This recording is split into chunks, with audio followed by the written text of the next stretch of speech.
Hello and welcome. Good morning to everyone. And what a fantastic week we had of Champions League football. Uh, not yesterday, tonight only, Arsenal and Atletico Madrid, a one-all draw. It was a good match, but the previous match between PSG, Paris Saint-Germain, and Bayern Munich was so good that this match looked dull to us. 5-4-9 goals on the night. At one point, PSG were leading 5-2, but then Bayern came back 2 goals and finished 5-4. 9 goals. What a match it was. And of course, the next one between Arsenal and Atletico Madrid, 1-all each. Both goals from the penalties. We'll discuss both the match, but firstly, Rahul, your thoughts on that match between Bayern Munich and PSG. I think those are the matches that make every other match, however good they play, look dull. Your thoughts? Absolutely, no doubt about it. I think this semi-final between Paris Saint-Germain and Bayern Munich, I think one of the game that will be remembered for ages, no doubt. One of the best football game that we have witnessed in the last few years. Even PSG head coach Luis Enrique, he was saying in the post-match press conference, most likely that this is the best match he has witnessed in his career. So just imagine this: Luis Enrique was also in the dugout of Barcelona when Barcelona made a historic comeback against Paris Saint-Germain. Yeah. So not that game, but this game he is ranking as one of the best game in his career. I think obviously both the semi-final of this UCL, obviously first leg, lived up to all of our expectation because we all expected that both Bayern and PSG will go all out. They won't think about their defense, they won't think about the midfield, but they will just want to score 1 or 2 goals more than their opponent.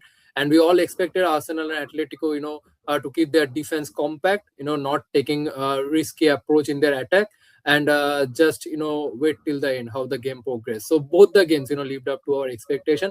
But again, from the first semi-final, the best part is obviously neither of the two teams were bothered about their defense. Neither of the two teams were bothered about their back Absolutely. line. I mean, PSG, I think if suppose, PSG get knocked out from the semi-final, if Bayern make a comeback, obviously they have their home advantage, then I think PSG will regret because even after taking 5-2 lead, Five plus. uh, Yes, I was PSG, going to ask you PSG, that. exactly.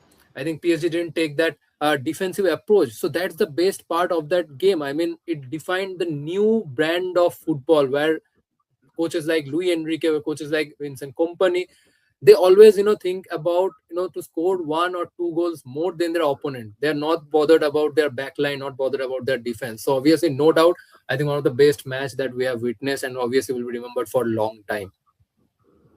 Absolutely. And as you mentioned, I was going to ask you this that about PSG's approach of not shutting down the doors after taking the 5-2 lead. They had a comfortable 3 goal lead, and Bayern came back with 2 goals. Now, 1 goal advantage at Allianz Arena will not be that easy for PSG in the second leg of the Champions League semi-finals. But one more thing, how good is that Georgian striker Kavisha Kvaratskhelia, if I am pronouncing that name right. And what a shame that we won't be seeing him in the World Cup. Unfortunately, we have seen such stories in the past that top players who have played fantastic football in club football did not make it to the World Cups because their nations, they belong to such nations who don't play the World Cup. What a fantastic player he is, Rahul. Absolutely, I think obviously we all will be missing him in the upcoming World Cup, no doubt. I think he has been one of the most reliable, versatile winger for Paris Saint-Germain. And if you take a look at Paris Saint-Germain 3 or 4 years back, you wouldn't have seen players like Howard Celia or Desire Doué or Usman Dembele flourishing in this way because at that time PSG was still a team who was relying on stars like Lionel Messi. They used to build team around star like Lionel Messi, Yeah. Neymar, or Mbappe. But then they took a different approach under Luis Enrique. Luis Enrique, he totally made a big revamp in the club, and he totally vanished that star culture, and he took that team game approach. So obviously, Kvaratskhelia, I think one of the best winger in the current football, European football, no doubt. And obviously, the goal that he scored, the equalizer from the Paris Saint-Germain that Yeah. came from his foot, that shows his class. That shows his class. Obviously, he dominated in the Serie A, and now in for PSG also in Liga, he's doing his best things, and I won't be surprised if in future we see him, dominating in Premier League or other top league in European football. But apart from Kvaratskhelia, I think Usman Dembele, this man also Fantastic. deserves credit for what he has done. Obviously, we all thought that we will have to criticize him for his miss in the first half. The way he missed that, that easy chance, because he would have converted it, then the result would have been different for Paris Saint-Germain. But still, Usman Dembele, I think he has totally transformed under Luis Enrique. Top notch football from PSG, and especially this player Usman Dembele, Desire Doué, or Vitina and all. Absolutely. And coming to Bayern Munich, Rahul, what a team they have. Starting from the goal to the forward line, especially players like Michael Ollis, future Ballon d'Or prospect. What a goal that was, the Yeah. solo goal that is scored. And apart from that, of course, Harry Kane is in fantastic form. Joshua Kimmich. I think it will be a b- great task for PSG to actually go on to win the second leg of the semi-final and go to the final, because Bayern Munich will go all guns blazing. Your thoughts on Michael Ollis and his performance going forward to the World Cup? That he will be one of those players everyone will be looking forward to after this performance, and Exactly, of course all exactly. season that I is. think I obviously, I think Mikel Olise, I think obviously one will be one of the players, on whom uh, I think Dessau will rely a lot on him, in the France team in the upcoming World Cup. But uh, for Bayern, I think the one thing uh, that struck me was their fighting mentality. I mean, after going down 5-2, the way they made a comeback, we because from that position 5-2 in favor of PSG, that may would have been an easy game. We all thought that PSG are already one step ahead in the final of the UEFA Champions League. But from there, the way they showed their fighting mentality on the pitch, even without their head coach in the dugout, that Yes. shows that the capability of Bayern Munich this season. Obviously, they have been playing incredible football, since last season under company, and once again they showed their fighting mentality on the pitch from 5-2, making it 5-4. No doubt, this semi-final is very much open for Bayern Munich as well. And the second tie, they will be playing in front of their home crowd, and they have a 675,000 capacity stadium. Obviously, there will be seats for away fan as well. But I think fans also have a huge role to play, as company also agreed after the match that obviously he was itching to be in the dugout in the last night, because obviously every manager want to witness this kind of game, from the dugout, but obviously he was missing it. But he is relying on the fans as well. I think fans will also have a huge role to play. And Olise, I think he is just unstoppable, because we all thought that Nuno Mendes will make it difficult for Olise, but the way two or three times he got past actually Nuno Mendes, shows his quality, shows his class.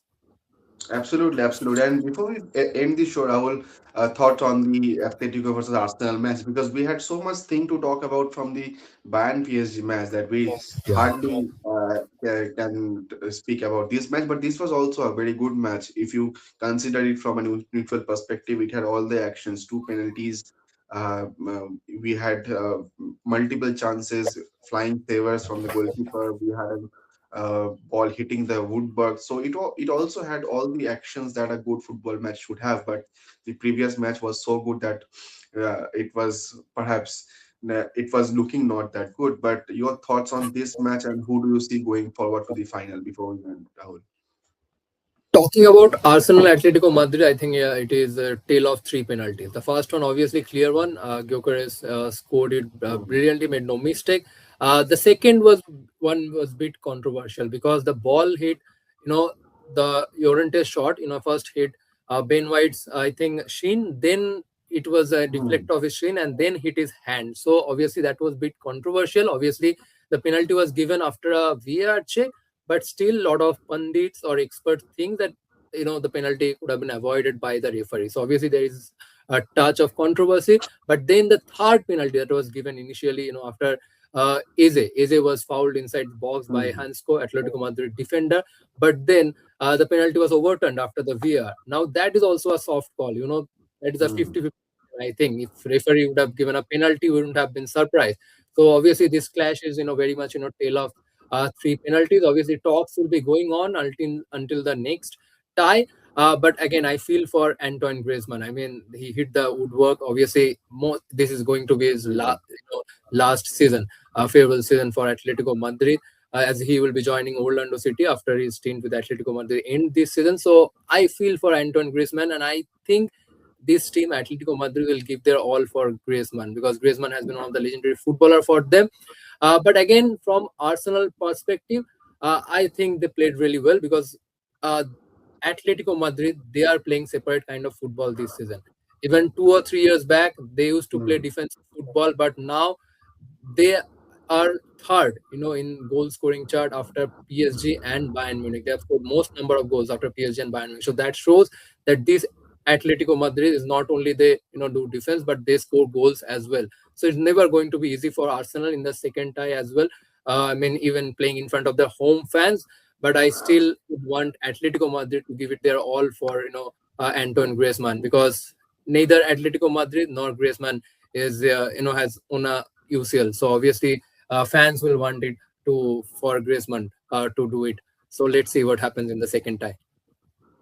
Absolutely, and we'll be build up to the second tie. 6th May, 12:30 a.m. Arsenal versus Atletico, and 7th May, 12:30 a.m. Indian time. Bayern versus PSG. The second legs. We'll build up to that. We'll talk about those matches. You can follow our Revsportz Bengali channel as well, where we discuss world football today at 12 noon. There will be a live show on world football on the Champions League finals. So that's all for now. Thank you, Rahul, for joining us, and of course, it was a great week of UEFA Champions League football, the best that Europe has to provide. So that's all for now. Thank you so much, and we'll be back with any other show on world football and more. Thank you so much.